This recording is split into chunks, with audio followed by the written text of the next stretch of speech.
ଆଶ୍ୱିନ ମାସର ପ୍ରଥମ ପକ୍ଷରେ ପଡୁଥିବା ଅମାବାସ୍ୟାର ନାମ ମହାଳୟା ଅମାବାସ୍ୟା। କାହିଁକି?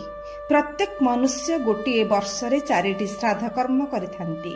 ପିତୃଶ୍ରାଦ୍ଧ, ମାତୃଶ୍ରାଦ୍ଧ, ମହାଳୟା ଶ୍ରାଦ୍ଧ ଓ ଦୀପଦାନ ବା ପୟା ଶ୍ରାଦ୍ଧ। କିନ୍ତୁ ସବୁ ଶ୍ରାଦ୍ଧ ମଧ୍ୟରେ ଶ୍ରେଷ୍ଠ ହେଉଛି ମହାଳୟା ଶ୍ରାଦ୍ଧ। କାରଣ ଏହି ଦିନ ମନୁଷ୍ୟ ଯେଉଁ ଜଳ ତିଳ ଅର୍ପଣ କରନ୍ତି ତାହା ପିତୃପକ୍ଷର 3 ପିଢ଼ି, ମାତୃପକ୍ଷଙ୍କର 3 ପିଢ଼ିଙ୍କ ସହିତ ସମସ୍ତ ଦେବା ଦେବୀ, ଯକ୍ଷ, ରକ୍ଷ, ଗନ୍ଧର୍ବ, କିନ୍ନର, ନାଗ, ଋଷି, ପଶୁ, ପକ୍ଷୀ, ବନସ୍ପତି, ଔଷଧ ଆଦି ସଚରାଚର ସମସ୍ତଙ୍କ ପାଇଁ ଉତ୍ସର୍ଗୀକୃତ କରାଯାଇଥାଏ।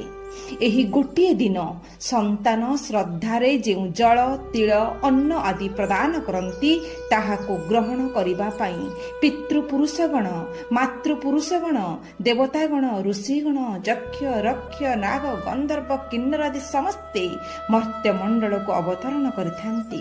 ସମସ୍ତ ମହାନ ଆତ୍ମାମାନେ ସନ୍ତାନର ଗୃହରେ ଏକତ୍ର ହେଉଥିବାରୁ ଏହାର ଅନ୍ୟ ନାମ ମହାଳୟା ଅର୍ଥାତ୍ ମହାନ ଆଳୟ ବା ଗୃହ। ଯେଉଁ ଗୃହସ୍ଥ ଏହି ମହାଳୟରେ ଶ୍ରାଦ୍ଧର୍ପଣ କରନ୍ତି ତାଙ୍କର ଅଶେଷ କଲ୍ୟାଣ ହୋଇଥାଏ।